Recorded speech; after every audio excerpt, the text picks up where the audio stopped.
Hello everybody and welcome back to the channel. Those of you that are new subscribers, welcome. Over the last probably about 3 or 4 weeks, it was probably longer than that actually, that I did a video around fitting bigger wheels and tyres to the L322. And since then, the number one question that's come up has been about my spare. Now those of you that are new probably have not gone back and looked at all the content, because I'm pretty sure that I answered the question about my spare. For those of you that are new, and you don't have to go hunting around, I'm going to put one video out that ends this question once and for all. So I added them up the other day, and there's been 27 questions about my spare tyre. So let's address them. So number one, do I have a full-size spare tyre and wheel? The answer is no. Number two, do I have a spare? Yes, I do. Number three, what is it? Now I've got L405 wheels. I've also got taller and wider tyres. The wheels that I have now with the tyre combination will not fit in the rear load space. Now it will fit, to be honest, if I took all the air out, but to me that just defeats the object. Why would I want to carry a spare around with no air in it? Now I do have a compressor, but it would barely fit. I've tried, it doesn't fit. So I chose an L405 emergency space saver wheel and tyre combination. Now the key to that term is emergency. I've had many people that have criticized the fact that I've got a space saver wheel and tyre. But almost every modern car, even the brand new Range Rovers today, have an emergency space saver spare. Now my rationale for this is, if something happens, number one, can I fix it on the trail? Maybe, because I have a tyre repair kit, I also have a compressor, I have an ARB hydraulic jack. I could pump the car up, jack it up, take the wheel and tyre off, probably plug it, keep on going. People have mentioned you cannot go off-road with a space saver. Well, you could, because it's an emergency spare. So at a pinch, if there was a catastrophic tyre failure, I could put that spare on and crawl off a trail. Now, I'm not doing the Simpson Desert, I'm not doing the Canning Stock, I am not thousands of kilometers in the middle of nowhere.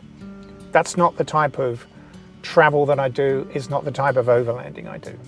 So it is there to get me from point A to point B. Point B being a garage that can fix my wheel or tyre or order a new one. That's it.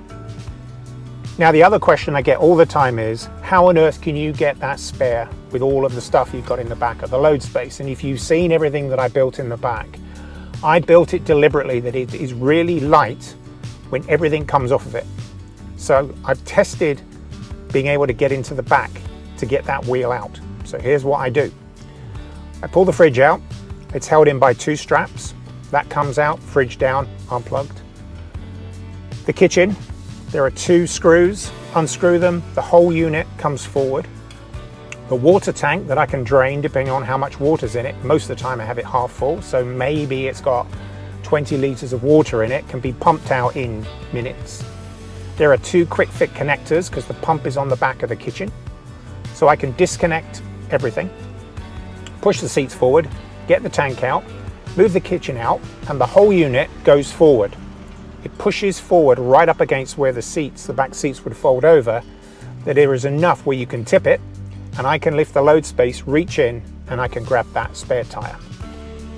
So I can do it. I've timed it, 22 minutes.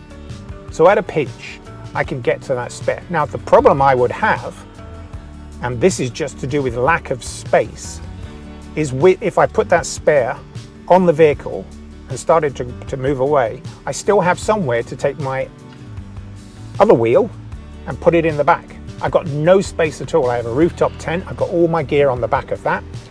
There literally is nowhere that you can put a full-size spare without shoving it in the back here. And it might just fit.